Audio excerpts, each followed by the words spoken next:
רק לבאר אותם דבר אחד, מה זה בר מצווה? מה זה בר מצווה? כולם עושים בר מצווה, עושים חגיגה, עושים שותים, עובדים, מה כל הבלגן הזה, מה קרה? הוא נעשה בן 13, נו, גם שנה שעברה הוא נעשה בן 12. חכו, שנה הבאה, ויהיה לנו יותר כוח, נעשה בגיל 14, מה קרה בר מצווה? כמה ילדים יש שיודעים את התשובה לזה? יש פה ילדים שעושים בר מצווה או ראשון? הראשון. כדאי באמת לדעת, כל ילד ידע מה החגיגה הזו שעושים בר מצווה, מה העניין שעושים בר מצווה? נכנס לו עולה מצוות, נראה מה? הוא אומר נפלא, בוא נראה מה הנקודה. היה איזה מלך אחד בעיר רחוקה שהחליט אחרי שהוא כבש הרבה מדינות ויש לו אוצרות גדולות לעשות ארמון ענק שלא היה כמוהו. טוב, חיפשו שטח אדמה במדינה שלו, לא היה מקום כזה. האדריכלים אמרו, אין מקום כזה, זה מקום ענק, אין מקום יפה כל כך ומתאים. צריך משהו ככה. אמרו לה, תחפשו בכל המדינות מלכותי, אני הולך על חצי כיפה, לא כיפה, חצי כדור הארץ. טוב, חיפשו, פתאום מצאו באיזה אי אחד רחוק. אמרו לי, יש מקום שיד אדם לא נגע שם, זה אי אחד יפה, עצים מתחילת בריאת העולם, משהו מאוד יפה. וגם שטח נקי, אפשר לבנות שם, אמרו לי, יאללה. לכו שלחו, אדריכלים שלחו, בנאים, הלכו תוך 3 שנים, גמרו את כל העבודה. הוא אמר, עכשיו אני רוצה לעשות חגיגה ושמחה לכל מי שתחת משפטי. מה, איך אפשר לעשות כל... כולם באים, איך אפשר? צריך לעבור בים.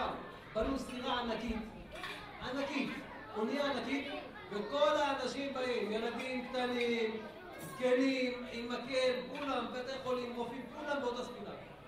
באותה אונייה ענקית, וכולם עכשיו נתחיל עכשיו. איך עשינו את האונייה הענקית הזאת?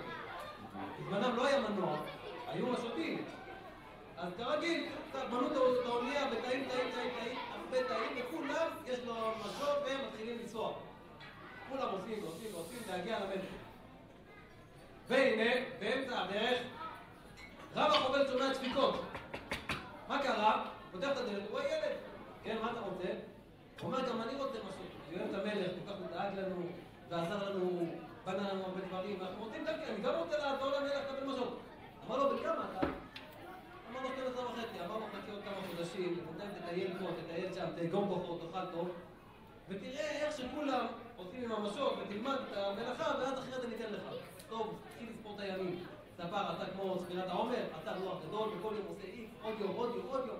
הגיע היום, דופק. כמובן שרב החובל פותח, מה אתה רוצה? אתה אמרת לי, אתה זוכר? אמר לו, לא רק שאני זוכר, אני לא שוכח. הנה מפתחות, עשית מפתחות. תלך לחדר מספר 1582, ושם נמצא החדר שלך. הוא לוקח את המפתחות, רץ לחדר 1582, רץ במסדרוני, ככה רץ, הגיע למקום, הוא רואה, כן, באמת, זה החדר. כתוב את השם שלו שם. איזה יופי. הכל מאורגן פה, מכניס את המפתח, נכנס לבתוכו, הוא רואה מיטה, ארון, מטבח, הכל מוכן. אוכל במקרר, הכל טוב ויפה. והוא רואה איזה חלון קטן. בחלון הזה הוא פותח אותו, מה הוא רואה? את הים הגדול. והוא רואה בצד שיש שם את המקל הזה, הענק, שהוא חיכה לו והתגעגע כל כך. זה המשהו עכשיו, הוא אין לו תיאבון, לא מעניין אותו כלום. לוקח את המשעות, יאללה, מתחיל. מתחילים לעבוד, מתחילים. הוא אמר, מעניין איך אנחנו מתקדמים, הרי יש אלפי בני אדם, נכון? בטח אנחנו האונייה טסה, עוד מעט אנחנו מגיעים עוד אותו. אמר, בוא נראה איך אנחנו מתקדמים. נקודת אבן הקטנה בים שיצאת, בוא נראה איך אנחנו מתקדמים. רואה, אנחנו מתקדמים קצת, אמר, מי צריך לעשות את לך? התחיל לעשות, יאללה, עוד, למדתי.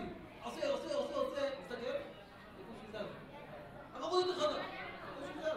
טרק את הדלת, שכח את זה פתוח, בלי מפתח, אחד לרב החובל. מה קרה?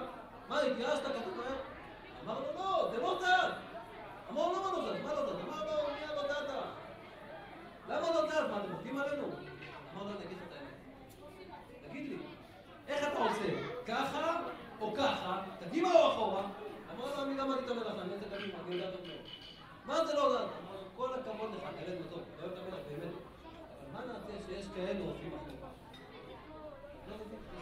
אתה תשתתף להיות מהקדימים ולעשות הלאה להגיע למלך ולמסיבה. זה מתאר לנו קצת מה זה בר מצווה. בר מצווה זה אומר שעכשיו הגיע המסוק גם לשמואל או פז, הוא קיבל משות והוא גם יכול להציע את כל האונייה של כלל ישראל, שכולנו מצפים להגיע לקדוש ברוך הוא, למלך, לבנות את בית הבחירה, את בית המקדש. כל מצווה שהוא עושה זה עוד צעד קדימה ועוד צעד קדימה. אז כל כך שמחה יש לנו, כל כך שמחה יש לכולם, שאנחנו עובדים בשערים ושמחים לשמחה ברכת החתן הבר מצווה.